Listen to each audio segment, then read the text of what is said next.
Meghan just lost everything _ the document that gives William power to strip them both 4 days. That's all it took to erase Andrew Mountbatten-Windsor from the royal map, but what if Harry didn't need 4 days at all? What if Harry erased himself quietly, legally, permanently, and no one is saying it out loud? Because buried inside Harry's own paperwork, stamped, signed, and filed, sits a detail so explosive it doesn't just threaten titles, it threatens the last remaining thread tying Meghan Markle to the crown. And the silence? The silence is deafening. The timeline doesn't lie. October 30th to November 3rd, 2025, Andrew Mountbatten-Windsor's titles were stripped with brutal efficiency. Public announcement, legal instrument, done, 4 days. Clean, surgical, final, but Harry is different. Harry didn't lose everything in 4 days. Harry created something far more dangerous, a contradiction, a constitutional contradiction. On July 7th, 2026, Harry publicly called Judge Nicklin's ruling a complete and obvious whitewash, not whispered, not implied, declared, filed, recorded. And at that exact moment, Harry was still legally listed as one of 7 people authorized to act in the king's name. Let that sink in. The same system Harry called corrupt is the same system that still recognizes him as a constitutional representative of the crown. That's not scandal. That's a fracture. Harry,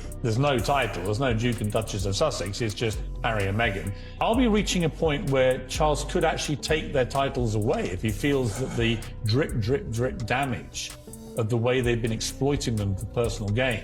And suddenly, Meghan Markle's entire commercial empire starts to look unstable because every deal, Netflix, Spotify, brand partnerships, every single one rests on one fragile assumption that Harry and Meghan maintain a real, documented, constitutional connection to the monarchy. Not just titles, not just branding, constitutional authority. And right now, that authority hangs by a thread called Counselor of State. This isn't ceremonial fluff. This is power, legal power, the ability to attend Privy Council meetings, sign official documents, receive ambassadors, all in the king's name. And Harry is still on that list. That's the last brick holding the structure up. And Harry just cracked it himself. Because when Harry accused the Judiciary Judge Nicklin, the High Court, the entire system of corruption, he didn't just vent frustration. He attacked the very authority he is still legally tied to. The courts act in the king's name. The Counselor of State acts in the king's name. Same authority, same source, same system. So how can Harry condemn it and still represent it? Richard Eden asked the question publicly, directly, uncomfortably. How can Charles allow Harry to remain a Counselor of State? No answer. Not from Charles, not from Clarence House, not from anyone. And when there's no answer in the royal system, it usually means the answer is complicated or dangerous. Harry would love to be able to do California and be a big star there and have status in Britain as well. Well, of course, Tom Bowles right. That's exactly what Harry wants. He wants the freedom and the privacy and the independence of life in the United States, and he wants to be a top posh royal in the UK. I'm so sorry, Harry, you can't have it both ways.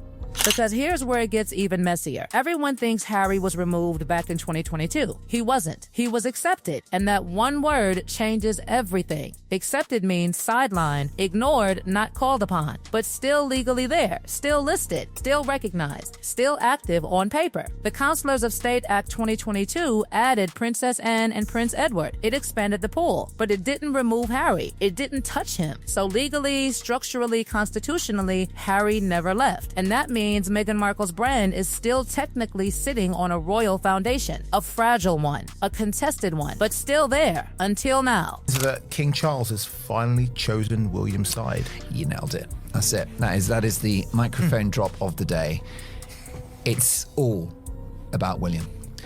And it's the fact that Charles is finally listening to his son, as he should. Because removing Harry the traditional way, that's not fast. That's not 4 days. That's Parliament. And Parliament moves slowly. Bills, readings, debates, approvals, royal assent. Time, politics, priorities, and right now, no urgency, no movement. Which means Harry could stay on that list until 2039. Yes, 2039, until Prince Louis turns 21 and automatically replaces him. 13 more years. 13 years of a man who publicly attacked the system still being legally tied to it. That's not stability. That's a ticking clock. But here's the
impeachment, not by Prince William, by Harry himself, through one filing, one signature, one declaration that may have shifted everything. Now look at the timeline again, slowly. November 2022, Harry accepted, not removed. December 2022, Princess Anne and Prince Edward added, Harry untouched. June 2023, Frogmore gone. February 2026, Harry files U.S. residency. March 2026, Netflix equity ends. July 7th, 2026, Harry calls the system corrupt. July 29th, cost hearing looms. Every step tightening, every layer weakening, and no one stepping in to stop it. Because maybe it doesn't need to be stopped. Maybe the system is letting it happen. Letting Harry's own decisions do what no formal action could accomplish quickly. Letting the contradiction resolve itself. Letting the connection fade without confrontation. And if that's true, then the real question isn't whether Harry will be removed. The real question is whether Harry has already been removed and the world just hasn't been told yet. Because when the paperwork is already signed, when the mechanism is already triggered, when the silence is this loud, the ending isn't coming. The ending may have already happened.